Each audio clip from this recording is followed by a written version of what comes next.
Hi friends, అందరు బాగున్నారా? అందరు బాగుండాలి, అందులో నేను ఉండాలి. బాగానే ఉన్నా ఫ్రెండ్స్. నేనైతే ఇప్పటికీ ఒక 20 రోజులు అనుకున్నా ఖచ్చితంగా జ్వరం వచ్చి. ఒక 10 రోజుల దాకా నాకు గొంతు అన్నది మొత్తమే మాట్లాడడానికి రాలేదు. మొత్తం ఇంత గట్టిగా కూడా రాలేదు.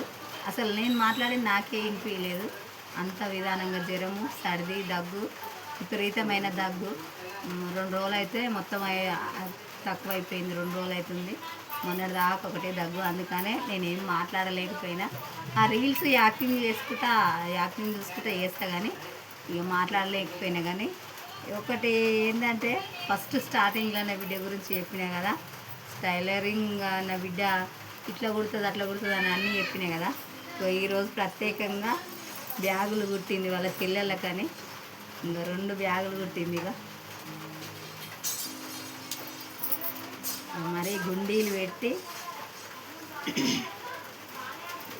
ఇంకా చేతి పని మీదనే మిషన్ తెద్దామంటే ఎప్పుడు ఒకటి ఖర్చులు. ఆమె పింఛన్ డబ్బులు పెట్టి ఆమె కన్నా తెద్దామంటే తేలేని పరిస్థితి నాది. తేలేకపోతున్నా. తెచ్చినా ఇంట్లో ప్లేస్ సరిపోదని ఆలోచించి తేలేకపోతున్నా.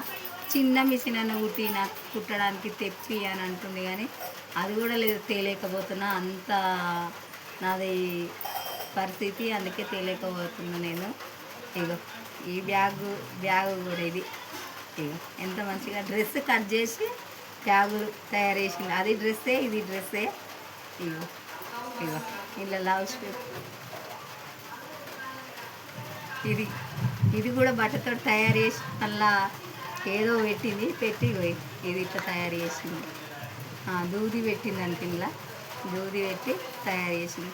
ఇగో ఫ్రెండ్స్, నా బిడ్డ అయితే ఎలా కుట్టిందో, మంచిగా కుట్టిందా అని కామెంట్ చేయండి. ఎవరికేమైనా కావాలనుకుంటే మాకు చెప్పండి, తయారు చేసి ఇస్తుంది నా బిడ్డ. వినడానికి చెవులు లేకపోయినా, మాట్లాడడానికి గొంతు లేకపోయినా ఆమె టాలెంట్ వాటిని అన్నీ అర్థం చేసుకొని అన్నీ తయారు చేసిస్తుంది ఫ్రెండ్స్. నాకు దేవుడు ఒకటి నా బిడ్డని ఇలా ఇచ్చి బాధగా పెట్టిండు. దేవునికి నేను ఏదైనా పాపం చేయలేదని నేను అనుకుంటున్నా. కానీ పోయిన జన్మలో ఇట్లున్నది ఏదైనా పాపమేమో, అందుకే నాకు ఈ బిడ్డని ఇచ్చిండు. ఈ బిడ్డ ఇచ్చినా నేను ఏం బాధపడను. ఈమె నాకు సంతోషమే. ఈమె వల్లనే నేను మంచిగా ఉంటున్నాను. Bye friends.